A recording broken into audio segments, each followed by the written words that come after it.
नमस्कार साथियों, KD college की ऑनलाइन क्लासों में आप सभी का हार्दिक स्वागत है। जैसे कि हम चर्चा कर रहे थे पिछली वाली क्लास में छंदों के बारे में। किन के बारे में? छंदों के बारे में। तो छंदों के बारे में हमने सब कुछ देख लिया था पिछली कक्षाओं में। मात्राओं की गिनती, वर्णों को कैसे काउंट किया जाता है, मात्राएं कैसे लगाते हैं, मात्राएं लगाने के क्या क्या नियम हैं, और छंद कितने प्रकार के होते हैं, यानी छंद कितने प्रकार के होते हैं आपके। एक तो वर्णिक हो गया और एक मात्रिक। वर्णिक कौन कौन से हैं, मात्रिक कौन कौन से होते हैं। वर्णिक छंदों में वर्णों की गिनती की जाती है और मात्रिक छंदों में मात्राओं की संख्या रहती है या मात्राओं की संख्या फिक्स रहती है। यानी जिनमें मात्राओं की गिनती की जाए वो मात्रिक छंद कहलाते हैं और जिनमें वर्णों की काउंटिंग की जाए वो वर्णिक छंद कहलाते हैं। और इसमें हमने देखा था गण, यानी गण होते हैं कितने? 8। यानी 3 वर्णों के समूह को क्या कहते हैं? गण कहते हैं। और गण कितने थे अपने? 8।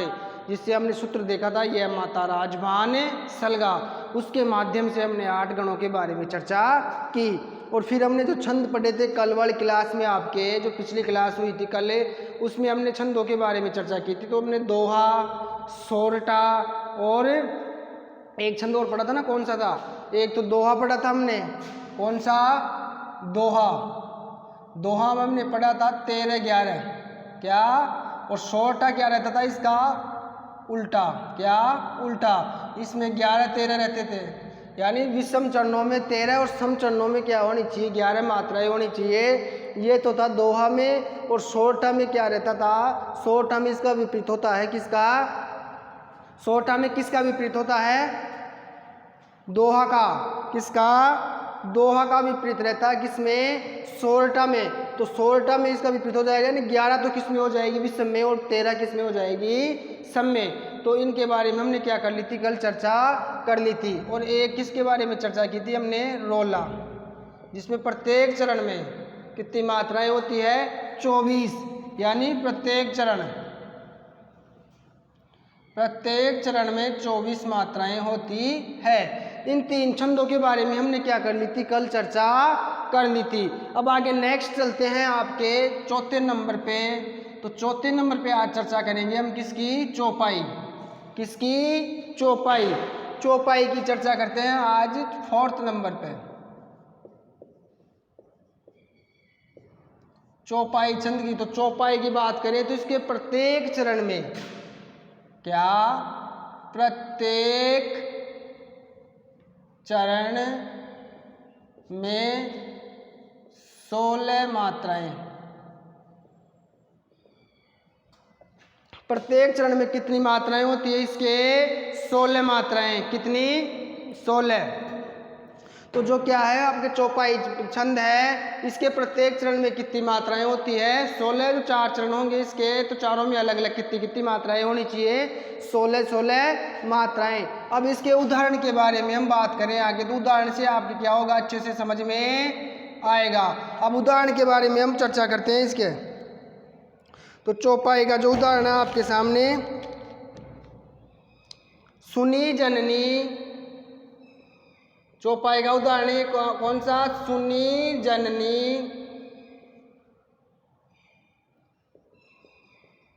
सो है। सुनी जननी सो है, सुत बड़ भागी। सुत बड़ भागी।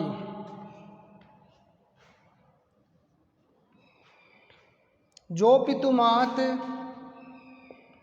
जो पितु मात। जो पितु मात यानी सुनी जननी सौ सुत बड़भागी। जो पितु मात वचन अनुरागी। वचन अनुरागी।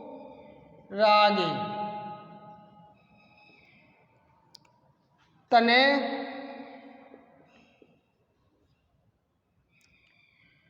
मात पितु। तने मात पितु तोखन हारा। तने मात पितु तोकन हारा। दुर्लभ जननी। दुर्लभ दुर्लभ जननी सकल संसारा।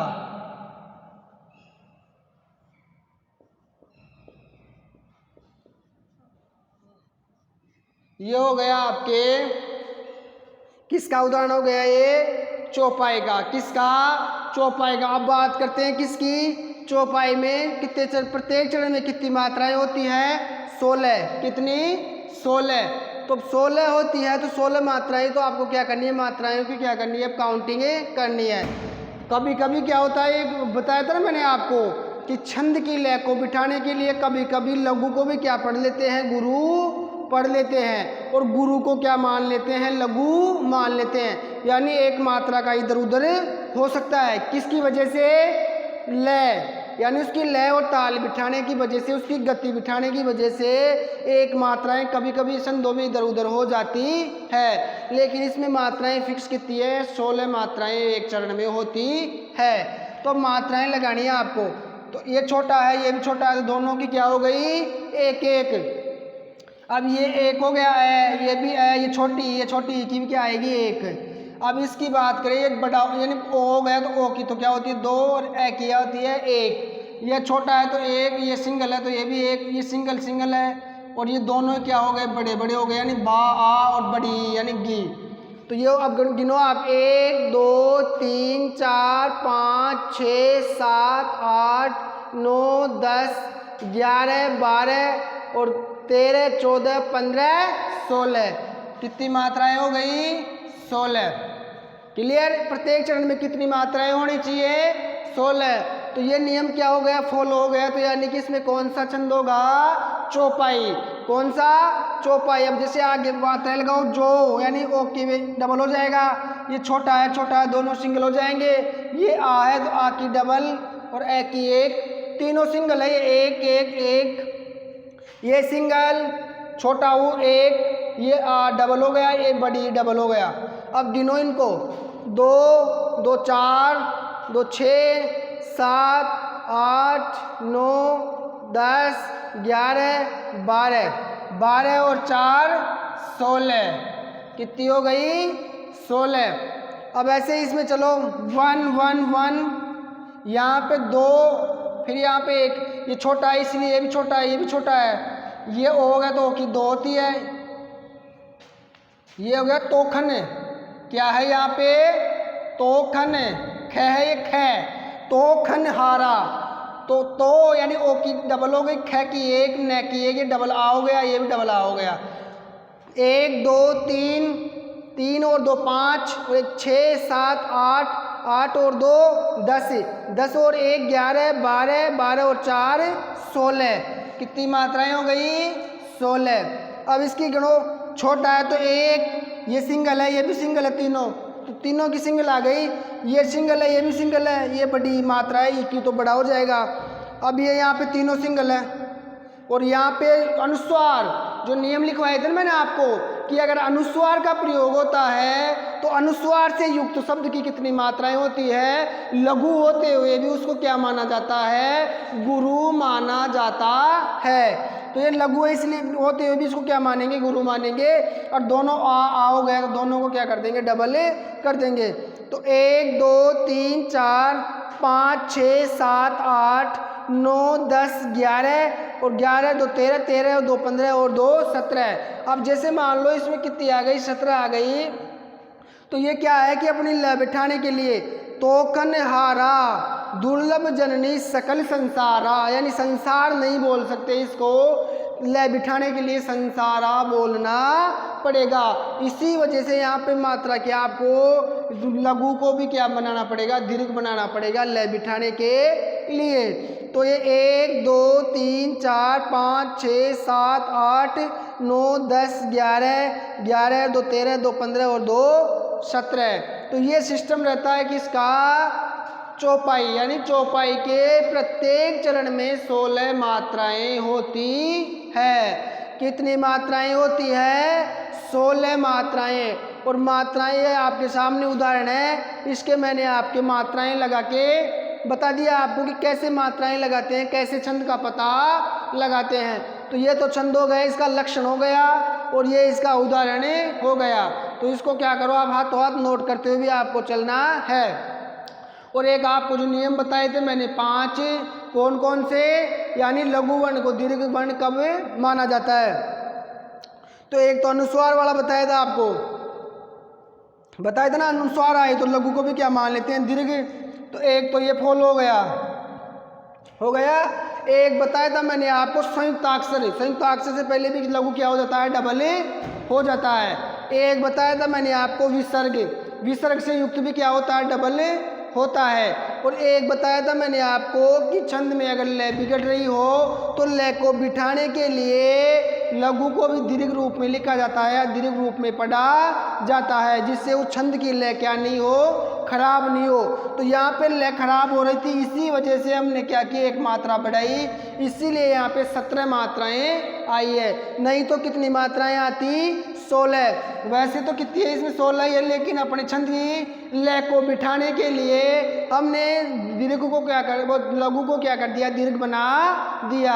क्या कर दिया, लघु को दीर्घ बना दिया। तो ये अपने को क्या रखना है, थोड़ा सा ध्यान रखना है, इसमें कंफ्यूज होना नहीं है आपको कि सर यहाँ पे तो 16 मात्राएं आ गई और यहाँ पे कितनी आ गई, 17 आ गई। तो उससे कोई भी फर्क नहीं पड़ता, एक मात्रा छंद की लय बिठाने के लिए इधर उधर कभी कभी यानी कभी कभी वो क्या हो सकती है, लय बिठाने के चक्कर में इधर उधर हो सकती है। अब आगे चर्चा करते हैं नेक्स्ट अपने 5वें नंबर के छंद की।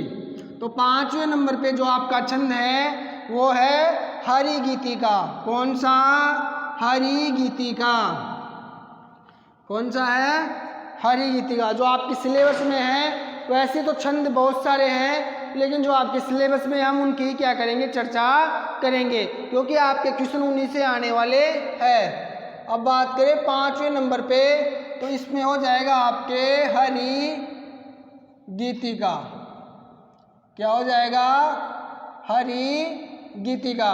ये हरि गीतिका छंद है, इसमें कितनी मात्राएं होती है, 28 टोटल होती है, 28। और 16 12 पर क्या होती है, इसमें यति होती है, यानी 16 पे जाके यति हो जाएगी, फिर 12 मात्राएं आएंगी। तो कुल मिलाकर के इसमें कितनी मात्राएं होती है, चरण में 28 मात्राएं होती है। कितनी मात्राएं, 28। तो कितनी हो गई इसमें टोटल, 28। अब इसमें मात्राएं लगाओ आप, 1 1 2 1 2। कितनी हो गई, 1 2 2 4 1 5 और 2 7। कितनी हो गई, 7। यानी जो हरि गीति का शब्द है उसमें कितनी मात्राएं हो गई, 7। और अपने इस छंद में टोटल मात्राएं कितनी होती है, 28। कितनी होती है, 28। तो अब इसका एक आपको याद रखने की ट्रिक्स भी बताता हूं मैं। इसको कैसे भी याद रख सकते हो आप, कि अगर 4 बार हरि गीतिका, 4 बार हरि गीतिका, यानी 4 बार हरि गीता शब्द आए, तो वहां पे कौन सा होगा, हरि गीतिका छंद होगा, क्योंकि इसमें 28 मात्राएं होती है। अगर 4 बार आप हरि गीतिका शब्द को लोगे तो कितनी मात्राएं हो जाएगी, अपने आप ही 28 मात्राएं हो जाएगी। यानी 4 बार हरि गीतिका लिखो आप, तो कौन सा बन जाएगा, हरि गीतिका छंद बन जाएगा। यानी 4 बार हरि गीतिका ही आपका हरि गीतिका छंद बन जाएगा। तो हरि गीतिका छंद में 7 मात्राएं हो गई, कितनी मात्राएं, 7। और 7 चौक 28 हो गए आपके। यानी 4 बार आप हरि गीतिका लिखोगे तो 28 मात्राएं हो जाएगी। तो कहने का मतलब यही है कि 16 12 यानी टोटल मिला कितनी हो गई, 28। यानी हरि गीतिका छंद में 28 मात्राएं होती है। अगर 4 बार आप हरि गीतिका शब्द लिखोगे तो वो क्या हो जाएगा, हरि गीतिका छंद हो जाएगा। क्या हो जाएगा, हरि गीतिका छंद हो जाएगा। अब बात करते हैं किसकी, हरि गीतिका छंद के उदाहरण की। किसकी बात करते हैं, हरि गीतिका छंद के उदाहरण की। तो उदाहरण की बात करें इसके, तो अब उदाहरण देखो इसका।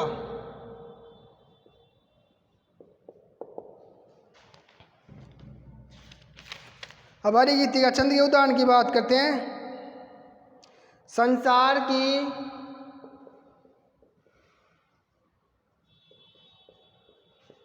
समर स्थली, संसार की समर स्थली में धीरता धारण करो।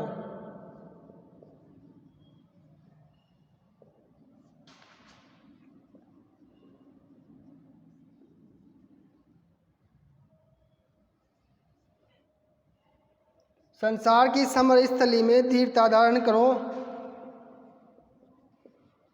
चलते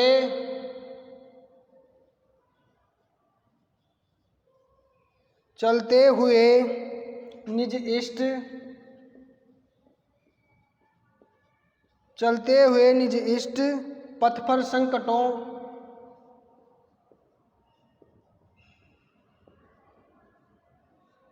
चलते हुए निज इष्ट पर पथ पर संकटों से मत डरो,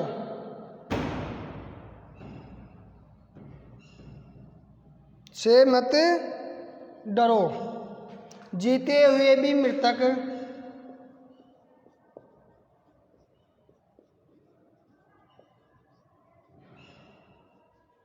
जीते हुए भी मृतक सम रहकर,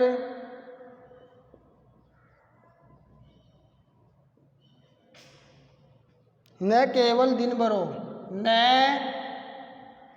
केवल दिन भरो, यानी संसार की समरस्थली में धीरता धारण करो, चलते हुए निज इष्ट पर, इष्ट पथ पर संकटों से मत डरो। जीते हुए भी मृतक सम रहकर न केवल दिन भरो। नेक्स्ट आगे देखो, वर वीर बनकर, वर वीर बनकर, वर वीर बनकर आप अपनी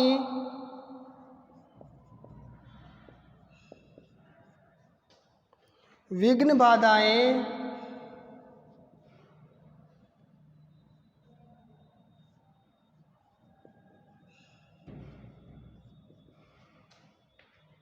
हरो। विघ्न बाधाएं क्या करो, हरो। तो ये उदाहरण आपके सामने किसका, हरि गीति का, छंद का, किसका, हरि गीति का।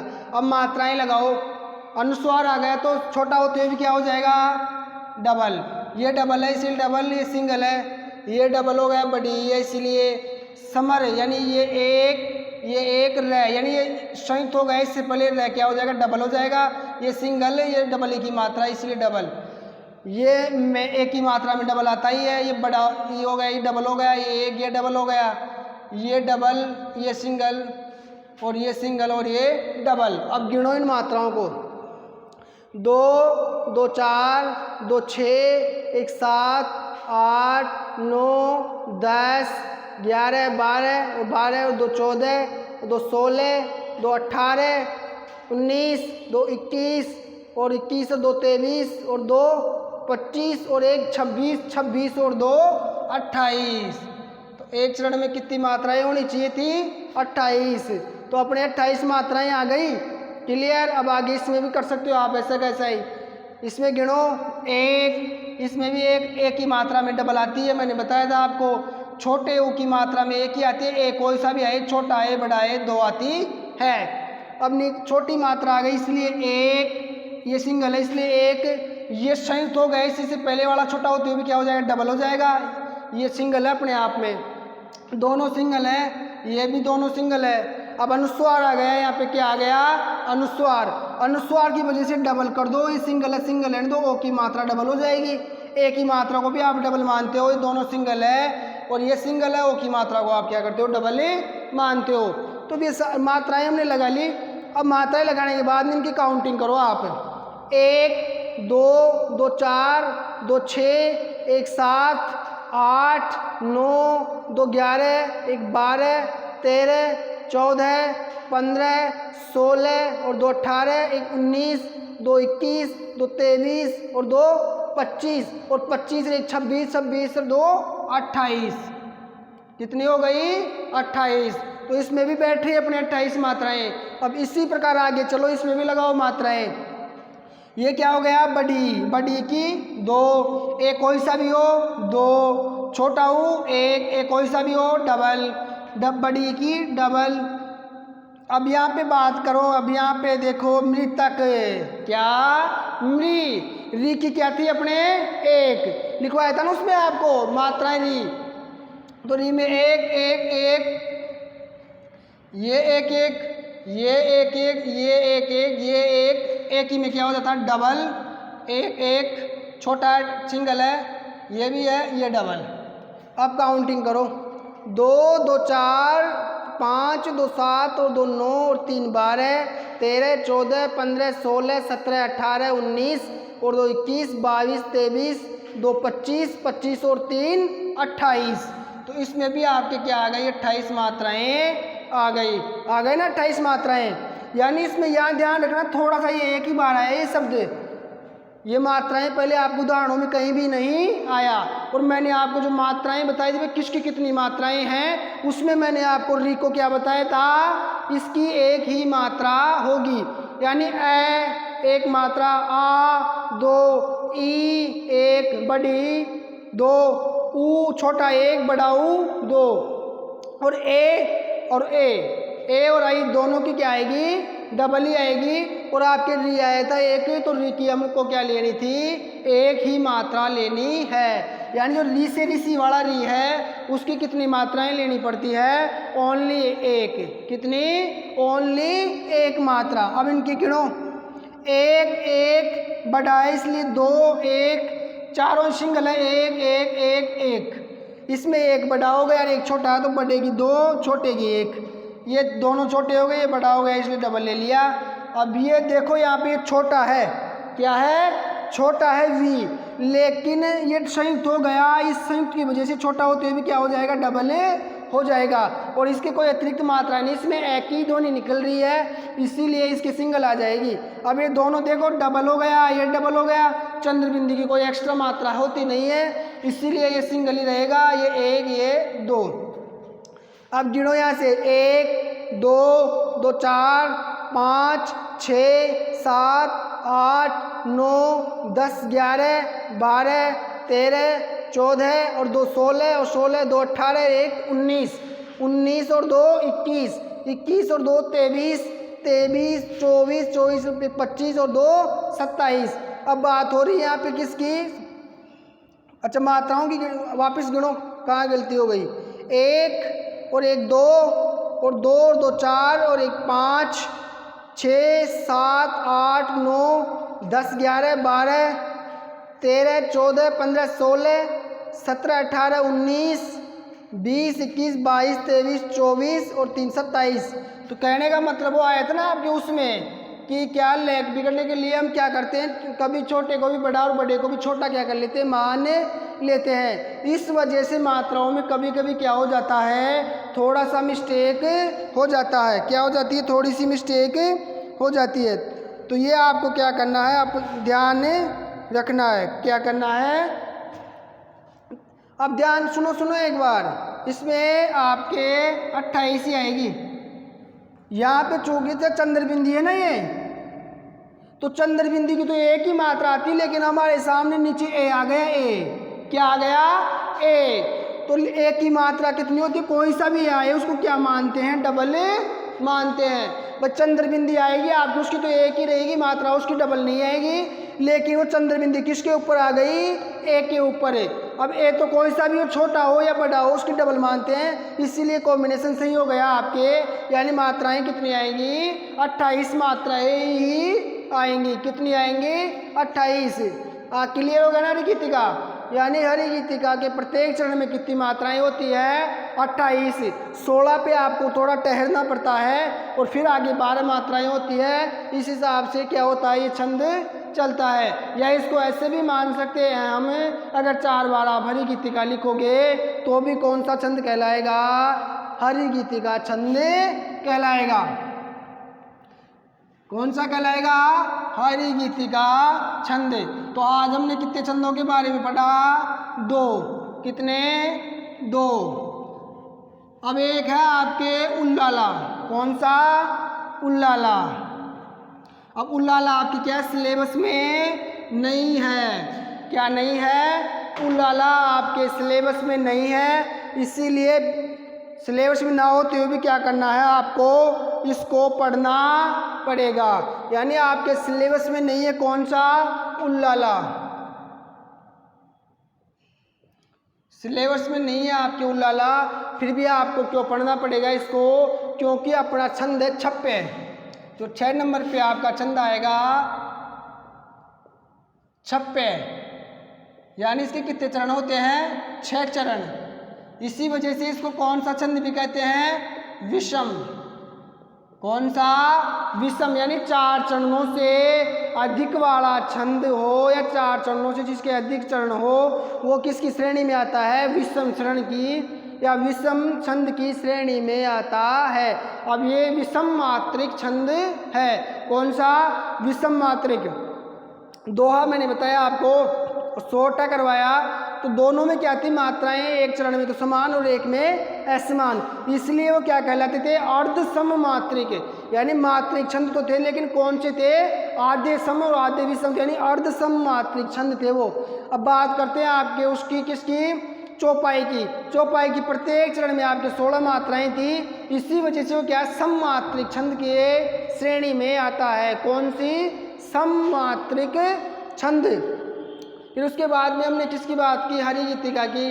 तो हरि गीतिका में भी क्या है? असमान है। अब बात करें आगे छप्पे की, तो छप्पे में क्या होता है? इसको विषम इसलिए मानते हैं कि इसके चरण कितने हैं? 6, यानी 4 चरणों से अधिक वाले छंद को हमें विषम छंद की श्रेणी में या विषम मात्रिक छंद की श्रेणी में रखते हैं। अब बात करें उल्लाला की। किसकी? उल्लाला की। तो उल्लाला की बात करते हैं तो उल्लाला अपने सिलेबस में नहीं है, फिर भी उल्लाला के बारे में थोड़ा सा अपने को ध्यान रखना है। क्यों? क्योंकि उल्लाला कहाँ काम आएगा? छप्पे में। कहाँ पे? छप्पे में। तो जैसे उल्लाला की मात्राएं होती है अपनी 15 और 13, कितनी होती है? 15 और 13, यानी सम विषम चरणों में 15 और सम चरणों में 13, कुल मिलाकर कितनी हो गई? 28 मात्राएं हो गई, है ना। तो ये ध्यान रखना अपने को, किसमें? उल्लाला में।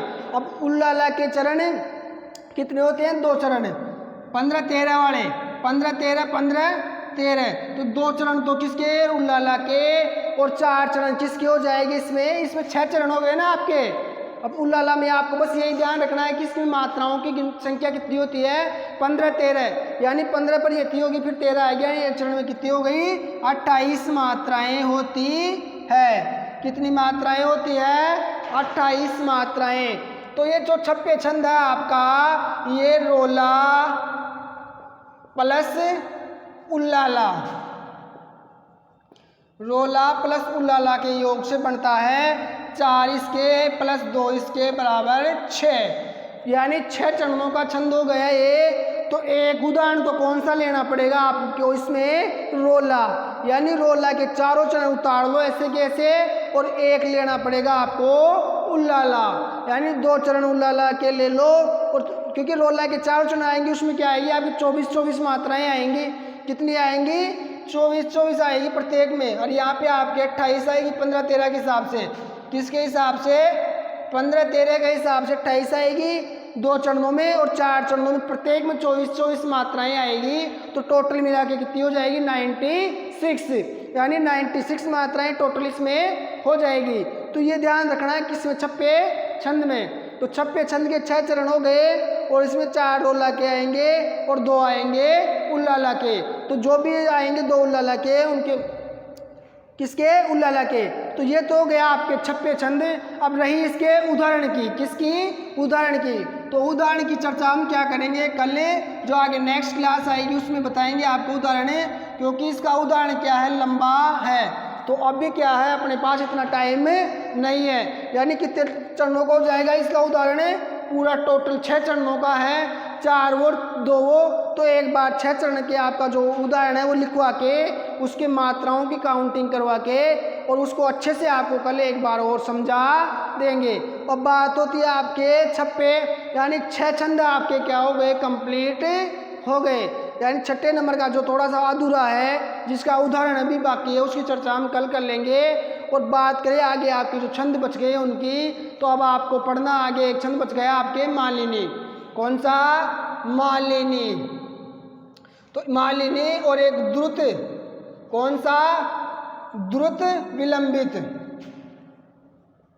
द्रुत विलंबित, ये 2 छंद बच गए आपके। दोनों छंद और एक छप्पे का उदाहरण, एक तो अपने को छप्पे का उदाहरण देखना है कल, और एक मालिनी और द्रुत विलंबित। जो कौन से छंद है? ये वर्णिक।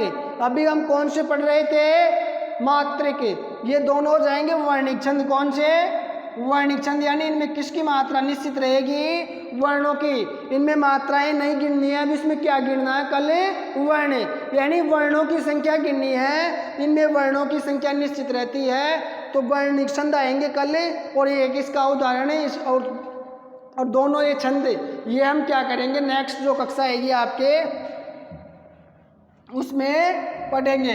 तो आज की क्लास को आपको यही समाप्त करते हैं। आपकी क्लास आज क्या होती है? यहीं पर समाप्त होती है। अब नेक्स्ट क्लास में जो मैंने अभी बताया उसके बारे में क्या करेंगे? चर्चा करेंगे। और कल आपका जो काव्य शास्त्र का टॉपिक है वो करीबन क्या हो जाएगा? पूरा समाप्त हो जाएगा। क्या हो जाएगा? पूरा का पूरा समाप्त हो जाएगा। फिर इसको कल समाप्त होने के बाद में जो फिर इसके नेक्स्ट क्लास आएगी अगले दिन, उसके कल के अगले दिन, तो फिर क्या करेंगे? एक दिन हम पूरा जो भी काव्य शास्त्र आपका क्या है, पूरा काव्य शास्त्र है, उसमें कैसे कैसे क्वेश्चन आएंगे, किस प्रकार से आपके टिप्पणी आ सकती है, कौन कौन सी जगह से क्वेश्चन आ सकते हैं, उनके बारे में एक क्लास जो पूरी होगी हमारी, उसमें क्या करेंगे? एक सामान्य तौर पर पूरे काव्य शास्त्र के बारे में क्या करेंगे? चर्चा करेंगे कि कहाँ से किस प्रकार से क्वेश्चन आ सकता है, अलंकारों को कैसे करना है आपको, छंदों को किस हिसाब से करना है आपको, गुण को कैसे करोगे, रस कैसे करोगे, शब्द शक्तियों को कैसे करना है, और इनमें से किस प्रकार से और कैसे कैसे क्वेश्चन आपके सामने उपस्थित हो सकते हैं। इनके बारे में सारी चर्चा क्या है, मैं एक क्लास अलग से रखेंगे, उसमें चर्चा करेंगे। तो आज के लिए इतना ही काफ़ी। अब आगे जो नेक्स्ट क्लास उसमें मिलते हैं। धन्यवाद।